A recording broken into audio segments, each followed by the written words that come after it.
day and welcome to News Express. A major disagreement within the opposition is now shaping the road to 2027, as calls for unity clash with demands for internal democracy. Nigeria's political landscape continues to tilt towards high-stakes confrontation as former Minister of Transportation Rotimi Amaechi pushes back against emerging attempts within the African Democratic Congress to present a consensus presidential candidate ahead of the 2027 elections. In a strongly worded political position, he rejected any arrangement that would short-circuit internal competition within the party, insisting instead on a transparent primary process that allows aspirants to test their popularity through votes rather than negotiation. His message is direct, but its implications are far-reaching. At a time when opposition parties are trying to consolidate strength through alliances and allied bargaining, Amaechi is arguing for the opposite. He's arguing for openness, contestation, and internal democracy. For him, the credibility of any political platform is not determined by who it presents as a candidate, but by how that candidate emerges. In his framing, a consensus arrangement without open voting is not unity. It is imposition. And imposition, according to him, weakens rather than strengthens democratic legitimacy. This position becomes even more significant when viewed against the backdrop of ADC's evolving political strategy. As the party positions itself as part of a broader opposition realignment ahead of 2027, the question of whether to adopt a consensus candidate or run competitive primaries is not merely procedural. It is strategic. It determines how the party will manage internal ambitions, balance allied influence, and present itself to voters who are increasingly sensitive to perceptions of fairness and inclusion. Amaechi's insistence on primaries is therefore not just an internal party preference. It is a challenge to a broader political culture that often prioritizes allied agreements over grassroots validation. He takes that argument further by addressing the possibilities of a presidential bid by former Vice President Atiku Abubakar, a figure who remains central to opposition politics in Nigeria. Amaechi's position is notable for its conditional support. He does not reject Atiku's candidacy outright. Instead, he frames his support around one principle, and that principle is process. If Atiku emerges through what he described as a free and fair primary, Amaechi says he will support him.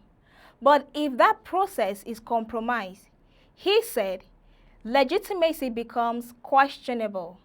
In doing so, he attempts to separate personal political preference from institutional principle, positioning himself as a defender of internal democracy rather than a gatekeeper of ambition.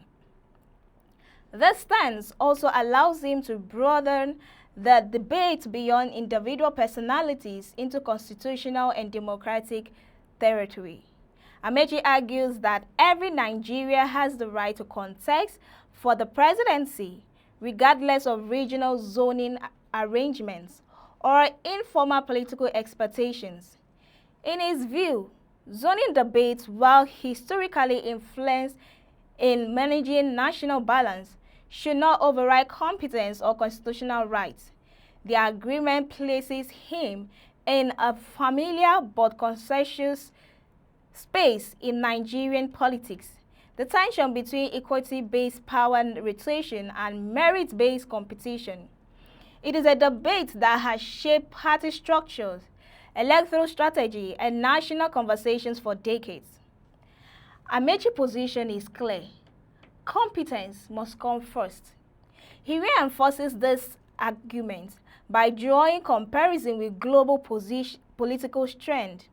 pointing to younger leaders emerging in other countries as evidence that leadership demands energy, leadership demands responsiveness and adaptability.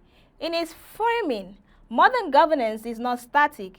It requires leaders who are actively engaged, physically and mentally alert, and capable of responding to complex and fast-moving strategy. This is not merely a generational argument. It is a performance-based one. Leadership, he suggested, is not about longevity in politics, but about capacity to deliver results in real time. From there, his remarks shift from internal party dynamics to national critics. Amaechi directs attention to Nigeria's current economic condition under the administration of President Bola Ahmed Tinubu, highlighting rising cost of living, fuel price, transportation expenses, and general inflation pressures affecting households across the country. His language is deliberately grounded in everyday experience. The market, he says, does not recognize religion. It doesn't recognize ethnicity. It doesn't recognize regional identity. It only recognizes economic reality. In that statement, he suggests that Nigerians are united not by politics or ideology, but by economic hardship. Thus, framing is politically significant because it attempts to strip governance debates of identity-based interpretation and redirect them towards material conditions. Whether one is Christian or Muslim, whether one is from the north or from the south, rich or poor, the impact of inflation and economic strain is, in his view, universal. By doing so, Amaechi is making a broader argument about what should define political decision-making in 2027, not religion, not ethnicity, not zoning, but economic performance and the live reality of citizens.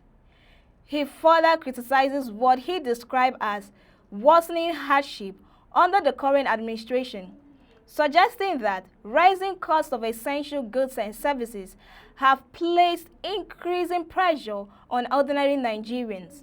While he does not present detailed policy alternative in his statement, his emphasis is on diagnosis rather than prescription. The economy, he suggests, is the central issue that must shape electoral choices. What emerges from Amaechi's intervention is a larger political message.